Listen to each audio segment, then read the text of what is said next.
ಎಲ್ಲರಿಗೂ ನಮಸ್ಕಾರ.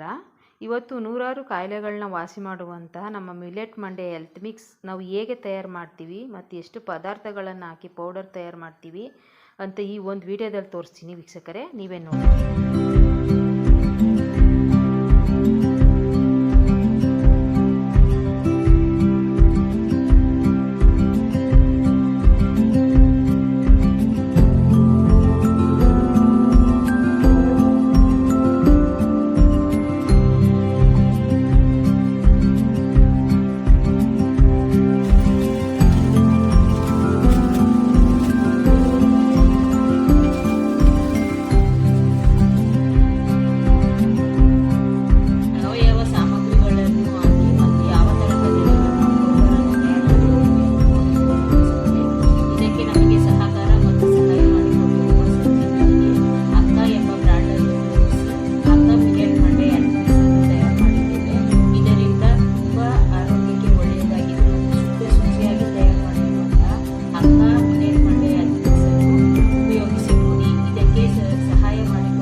ಧನ್ಯವಾದಗಳು.